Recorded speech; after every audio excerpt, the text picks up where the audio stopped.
வணக்கம்.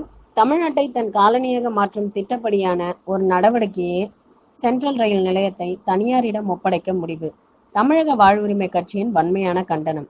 இது தொடர்பாக தமிழக வாழ்வுரிமை கட்சி தலைவர் தி. வேல்முருகன் அவர்கள் இன்று 24/5/2017 விடுத்துள்ள அறிக்கையில் தெரிவித்திருப்பதாவது: சென்னை சென்ட்ரல் ரயில் நிலையத்தை தனியாரிடம் ஒப்படைக்க இருப்பதாக செய்தி வந்துள்ளது.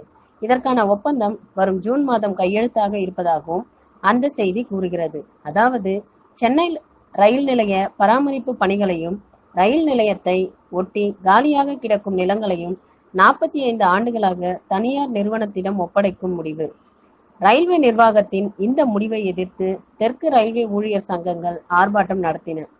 சென்ட்ரல் ரயில் நிலையத்தை தனியாரிடம் ஒப்படைக்கும் இந்த முடிவுக்கு தமிழக வாழ்வுரிமை கட்சி கடும் கண்டனத்தை தெரிவிப்பதோடு ரயில்வே ஊழியர் சங்கங்களின் போராட்டத்திற்கும் ஆதரவை தெரிவிக்கிறது.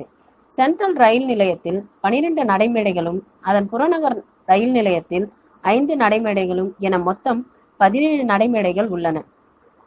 இவற்றில் நாள்தோறும் 100 எக்ஸ்பிரஸ் ரயில்கள், 200 மின்சார ரயில்கள் இயக்கப்படுகின்றன.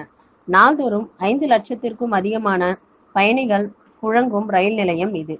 பயணிகளுக்கான, அதாவது மக்களுக்கான சேவை மையமாக விளங்கும் இந்த ரயில் நிலையத்தை முழுக்க முழுக்க ஒரு வணிக நிறுவனமாக மாற்றிவிடும் முயற்சியில் ஈடுபட்டிருக்கிறது மத்திய மோடி அரசு. அதன்படி மறு மேம்பாட்டு திட்டம் என்பதன் பேரில் 3.42 ஏக்கர் நிலப்பரப்பில் சொகுசு விடுதி, உணவகம் மற்றும் பல்வேறு ஏற்பாடுகளுடன் கூடிய ஷாப்பிங் மால் கட்ட முடிவு செய்து தனியாரிடம் அதற்கான டெண்டர் கோரப்பட்டுள்ளது. அதோடு ரயில் நிலையத்தை பராமரிக்கவும், ரயில் நிலைய வளாகத்தை ஒட்டி காலியாக கிடக்கும் பல ஏக்கர் நிலத்தை பயன்படுத்திக் கொள்ளவும் தனியார் நிறுவனத்திற்கு 45 ஆண்டுகளுக்கு குத்தகைக்கு விடவும் ஒப்பந்தம் போடப்பட்டு அது ஜூன் மாதம் கையெழுத்தாக இருக்கிறது. இந்த நடவடிக்கைகள் இந்தியா முழுவதுமான மொத்த ரயில் சேவையையே தனியார் மயப்படுத்துவதன் ஒரு படிதான் என்பதில் எல்லளவும் சந்தேகமில்லை. இந்தியாவில் ரயில்வே துறையை ஏற்படுத்தியது பிரிட்டிஷ் ஆட்சிதான். நம்மை காலனி நாடாக வைத்து ஆண்டு கொண்டிருந்த அந்த பிரிட்டானியர்களே அதை தனியாரிடம் தரவில்லை. அதன் பிறகு இத்தனை ஆண்டுகளாகவும் அதை தனியாரிடம் விடும் எண்ணத்தை மத்தியில் வந்த எந்த அரசுமே கொண்டிருக்கவில்லை. அப்படி இருக்கையில் இந்த மோடி அரசு மாத்திரம் எதை தனியாரிடம் கொடுத்துவிட துடிப்பது ஏன்? அதிலும் குறிப்பாக தமிழ்நாடு என்றால் மோடி அரசுக்கு ஒரு தனியான பார்வையே இருக்கிறது. அது தமிழர்களையும் தமிழ் நிலத்தையும் நாளாந்தரமாகவே பார்க்கும் பார்வை, தமிழர்களை அடிமையாகவே பார்க்கும் பார்வை, தமிழ்நாட்டை தனது காலனியாகவே வைத்திருக்கும் எண்ணம் பார்வை, தமிழ் நிலத்தில் உருவாக்கப்பட்ட திட்டங்களை அவை மத்திய அரசு சார்ந்தவையாக இருந்தாலும் கூட அவற்றை பராமரிப்பது, பாதுகாப்பது என்பது தமிழக அரசின் உரிமையே ஆகும். ஆனால் மோடி அரசு அவற்றை மத்திய அரசுக்கு மாத்திரமே உரித்தானவையாக கொண்டு தன் இஷ்டம் போல தனியாருக்கு விட்டு தமிழர்கள் எந்த பயனும் அடைய முடியாதபடி பார்த்து கொள்ள முயற்சிக்கிறது. மேலும் நாட்டில் உள்ள பொதுத்துறை நிறுவனங்கள் அனைத்துக்குமே மக்கள் தான் உரிமையாளர்கள். மாநில அரசோ மத்திய அரசோ அல்லது மோடியோ கூட அவற்றின் உரிமையானவர்கள் அல்ல.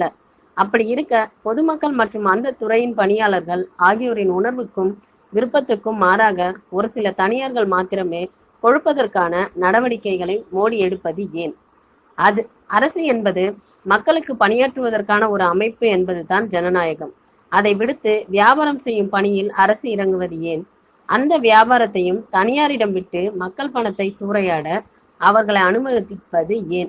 நியூட்ரினோ, அணு உலை, மீத்தேன், ஹைட்ரோ கார்பன் போன்ற மக்களுக்கு கேடான திட்டங்களையே தமிழ் மண்ணிலேயே நிறுவுவது அல்லது தமிழ் மண்ணில் ஏற்கனவே இருந்து வரும் பொதுத்துறை நிறுவனங்களில் பயன்பாட்டை தமிழர்களுக்கு கிடைத்து விடாதபடி கெடுப்பது என்ற நோக்கிலான ஒரு நடவடிக்கை தான் சென்ட்ரல் ரயில் நிலையத்தை தனியாரிடம் ஒப்படைக்கும் முடிவு என்று குற்றம் சாட்டுகிறது தமிழக வாழ்வுரிமை கட்சி.